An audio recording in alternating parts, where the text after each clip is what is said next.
안녕하십니까. 작심 47일차 4월 18일입니다.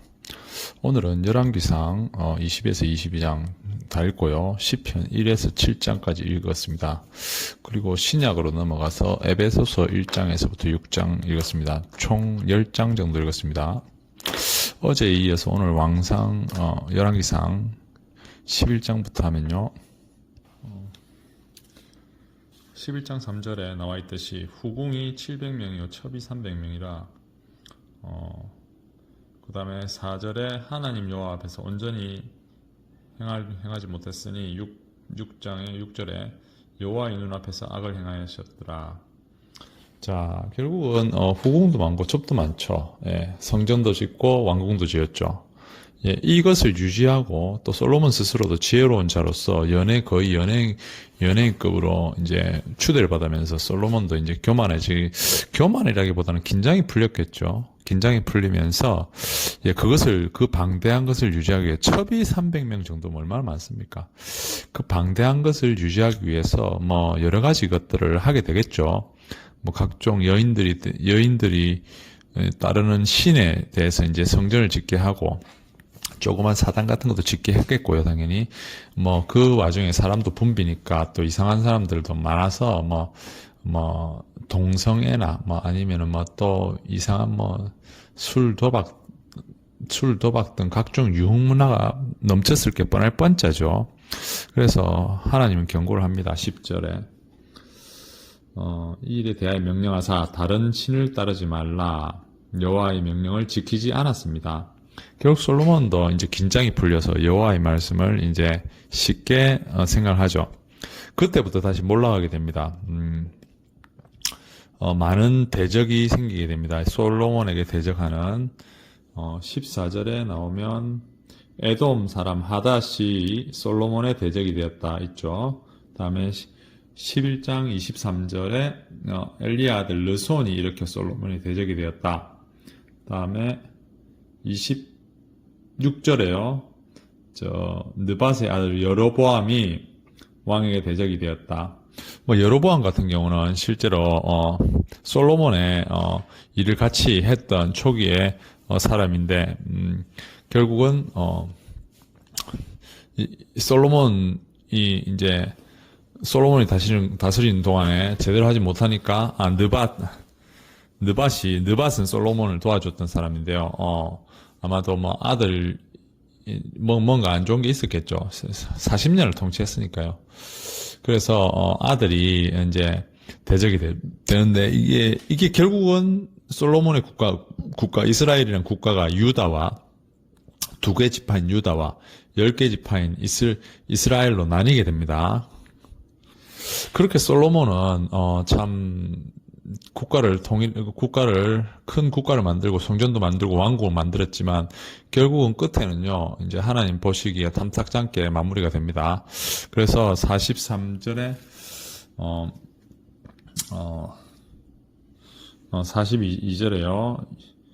이스라엘을 다스린 지 40년, 이제 40년 동안 다스리고요, 이제 죽죠. 또 43절에 죽고요. 다음에 아들 르호보암이 있습니다.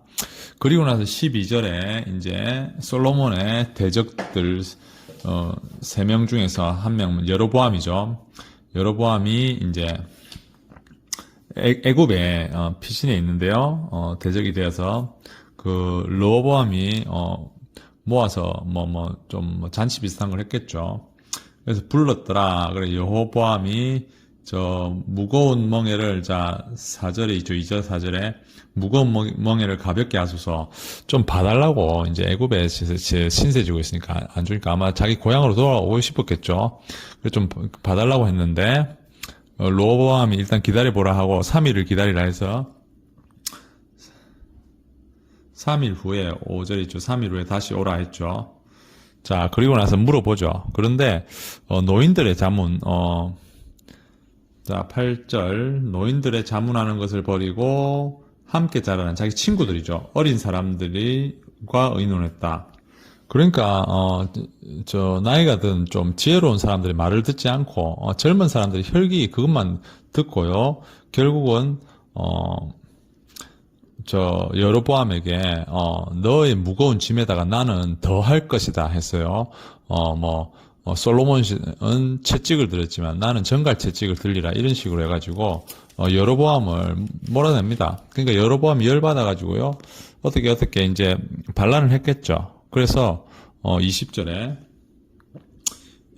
온 이스라엘이 여로보암이 돌아왔다 함을 듣고 사람을 보내어 자 이스라엘의 왕으로 삼았죠. 왕이 되었죠. 유다 지파 외에는 다윗을 따르는 집이 없었더라. 결국은 여로보암이 10개 지파입니다. 10개 지파의 왕이 됩니다. 그리고 유다 지파 2개 지파의 왕은 이제 르호보암이 되고요. 자, 그 사이즈가 르호보암이 이제 유다 원족속과 유다와 베냐민 지파네요. 모으니 18만 명이었더라. 그래서 이제 둘이 싸우겠죠? 어쨌든 싸워서 여로보암은 이스라엘이라는 국가가 되고요. 그 다음에 르호보암은 유다의 국가가 됩니다. 그래 분열이 되는 겁니다. 솔로몬의 나라가. 여로보암은 세겜에서 성전을 건축하는데 보면 금송아지를 만들었다 했죠. 예, 12장 28절에요. 이렇게 해서 하나님을 섬기지 않고 결국은 다른 우상 숭배를 하게 됩니다. 여로보암은요. 당연히 이건 악한 일이 되겠죠. 13장에 그렇게 해서 그 우상 숭배하는 제단에서 여로보암이 이제 제사를 지내다가 이제 여호와께서 이제 경고한 이제 손을 마르게 합니다. 지금 보니까 13장 4절 있죠. 편 손이 말라 다시 거두지 못하였노라 했죠. 그래서 그게 뭐냐면 13장 2절에 하나님의 사람이 제단에 향하여 여호와 말씀을 외쳐서 해서요 내 위에 제물로 바칠 것이라 해서 이 하나님 사람이 경고를 한 겁니다. 그런데 손이 말랐죠. 그래서 이 왕이 이 하나님 사람 생뚱맞게 나타납니다. 하나님 사람이 말하되 자 내 손이 성하기를 낫기를 기도하라 해서요 하나님한테 은혜를 구합니다. 그러니까 손이 전과 같이 되었더라. 나았죠. 하나님이 어떻게 보면 경고죠. 손을 병들게 해서 나았는데 경고를 주셨는데 당연히 뭡니까? 예, 이렇게 됐는데 여로보암, 이스라엘 왕 여로보암은 또 악한 행동을 합니다. 나중에. 근데 이 하나님 사람은요. 그리고 나서 여로보암 왕이 대접을 하겠죠. 근데 대접을 받지 말라. 하나님이 받지 말라 해서 안 받습니다. 근데 그래 안 받고 빨리 떠나려고 하는데 베델 지역에 늙은 선지자가 나옵니다. 베델 지역의 늙은 선지자가 하나님이 그렇게 하셨나? 아니다. 나는 18절에 물 마시게 하라 하셨느니라 해서 그를 속였다 했죠. 그래서 그를 속이고 그 늙은 선지자가 안타까워서 그랬겠죠. 자, 베델의 늙은 선지자가 같이 먹자 해서 숙식을 제공합니다. 그러자 하나님의 말씀을 듣지 않았으므로 그 하나님 사람은 죽게 됩니다. 자, 그게 13절 나옵니다. 13절 죽임에 다음에 29절에 슬퍼 울며 장사하였다 했죠. 그리고 여로보암은 악한 길에 빠져서 돌이키지 않았다. 그래서 멸망에 되리라는 것이 13장 34절에 있죠. 예, 결국은 인간이라는 존재는 부귀영화 이럴 때 가장 위험한 것 같습니다. 예. 어떻게 보면 여로보암 같은 경우도 우상 숭배했는데 손이 말랐는데 선지자를 통해서 나았는데 그래도 악행을 돌이키지 않죠. 예. 여기서 또 저희 모습을 봅니다. 저도 살면서 수많은 경고를 사실은 받았습니다. 하지만 멈추지 않고 제 맛대로 행동했습니다. 그래서 점점 인생이 나락으로 가게 되더라고요. 다른 사람들이 보기에는 정상인 것처럼, 물론 가까이 보는 사람은 정상이 아니라는 걸 충분히 알았겠죠. 하여튼 인생이 나락으로 가더라고요. 계속. 예, 정신을 지금도 안 차린 것 같아요. 한참 멀었습니다. 예, 여러분들도, 여러분이 잘 나가고 있다면 조심하셔야 되고요.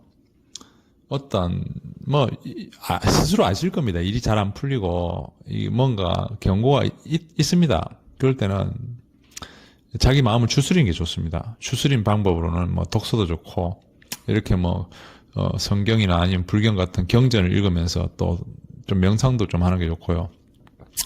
그래서 조금 자기 자신을 추스릴 필요가 있습니다. 오늘 하루는 중간입니다. 생각과 잡념이 많았고요. 하지만 버텨내려고 노력을 했습니다. 그래서 중간이지만 잘했다고 하고 싶습니다. 솔로몬의 몰락은 북위 영화 때부터 시작이 됐고요. 성전 왕국을 만들고 나서부터 되었습니다. 성전 궁궐은 국가적으로 상당히 부담되는 일인데요. 조선의 고종 아버지 대원군이 궁궐 짓다가 망했죠. 후삼국 시대 궁예 또한 이제 궁궐 짓다가 망하게 됩니다. 우리의 삶은 항상 그렇습니다. 잘 나갈 때 항상 악행을 하게 됩니다. 이게 참 잘 안 되는 것 같아요. 참 어려운 것 같습니다. 예. 이거를 구분할 수 있다면 정말 지혜로운 자가 될 텐데요. 지혜를 한번 구해볼 때가 된 것 같습니다. 감사합니다.